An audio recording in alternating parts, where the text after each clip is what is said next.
Kasi alam mo, ang alam ko yung sabon, ginagamit yun panlinis. Pero sa mukha mo kasi hindi ko alam kung gaano katagal bago maglinis eh. Ay, subukan natin ulit, ha? Kaya mo pa? Kaya mo pa ba? Kaya mo pa ba? Sige, isa pa. Ano?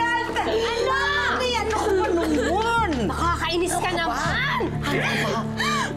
Ano ba? Hindi pa ako tapos. Nag-i-enjoy ako sa ginagawa ko eh. Nag-i-enjoy ka nga. Kung mapatay mo yung bata. Ha? Ikaw, okay lang. Apihin mo yan si Jessa. Kaso, pag inumpisahan mo, wala kang switch off. Larga ka ng larga.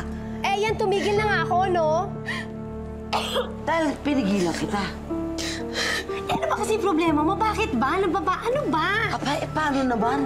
Nag-iiba na yung takbo ng utak mo, ah.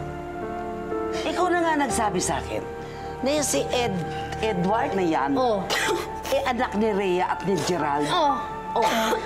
Ano ibig sabihin nun? Ang ibig sabihin nun, nandito na sila? Ha? Siya. Ano pa tinatawag mo dyan? Ano? Alam mo, hindi lang naman si Jessica ang pwede mong gamitin na pang-blackmail sa kanila eh. Pati naman niya si Jessa eh, pwede. Siya. Sige. Mag-isip ka. Oo. Ano pa tinatagot mo dyan? Ay, di sige, maglaba ka na. Nay, bakit kahit po ako si Jessica, hindi niyo po ako magawang mahalin?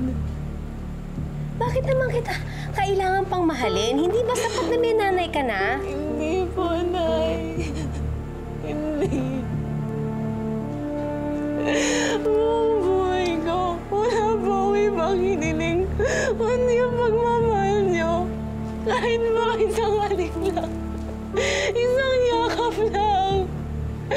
Ako po ang magiging matayang tao sa mundo. Mahalin niyo po ako. Hindi ko nga kayang ibigay sa'yo yun eh. Hindi ko kaya. Bakit mo, Nay? Dahil po ba sa itsura ako? Dahil po ba sa pangit ako? Kung yun lang po yun, habang buhay ko po isusot ang blusa. Mahalin niyo lang po ako. Mahalin mo ko, Nay.